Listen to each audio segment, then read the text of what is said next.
Le rabodaï, tel est notre sujet aujourd'hui. Le rabodaï, ce nouveau genre de musique qui a émergé au cours des années 2000, ne manque pas évidemment de captiver les jeunes. Alors, si la jeune génération se plaît à écouter le rabodaï, à le délecter, je dirais, presque à toutes les heures, d'autres fractions de la population considèrent par ailleurs que le rabodaï est une forme de musique dévergondée, immorale et indicatrice de la déliquescence des mœurs dans notre société. Le rabodaï, ce nouveau genre de musique, véritable source de détente et de plaisir des jeunes, serait-il un moyen artistique d'encourager la dérive de la jeunesse vers l'indécence, l'immoralité ou même la violence? Dans cette édition de Mise en cause, je m'intéresse à l'analyse de l'intérêt juridique du rabodaï.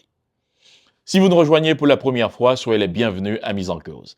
C'est un espace de réflexion socio-juridique présenté par Jasmin Dubellé, titulaire d'un doctorat en droit américain, d'un master en droit international et en droit américain, diplômé des écoles de magistrature d'Haïti et de France, ancien professeur de droit à la faculté de droit du Cap haïtien.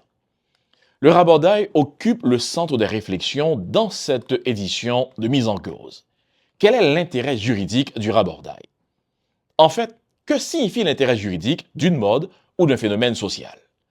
Très simplement, cela veut dire que le droit s'intéresse aux aspects matériels et moraux du phénomène.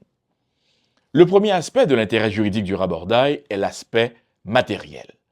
Quand je dis aspect matériel, c'est donc l'étude de la nature du phénomène à la lumière des normes légales et jurisprudentielles qui sont établies. Là, on parle de principes de droit qui définissent alors le phénomène. Dans le cas de l'émergence de la musique rabodaï, les principes de droit sont clairs.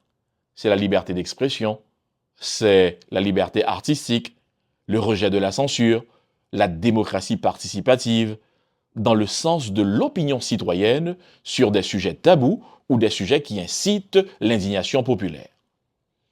C'est pourquoi le rabodaï est une forme de musique qui décrit et dit les réalités sociales et politiques avec crudité, sans édulcorant, sans langue de bois.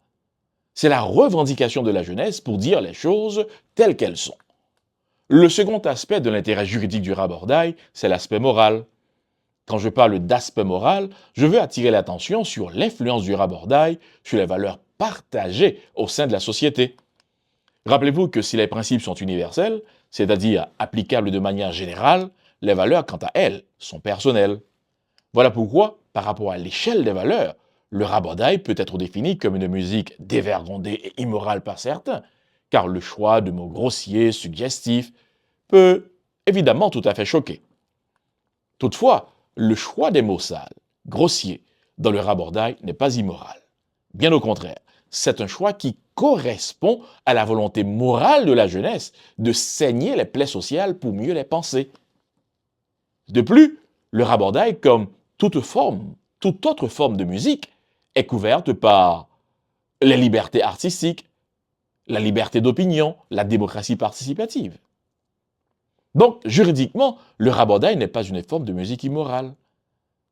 C'est, bien au contraire, une forme de musique engagée.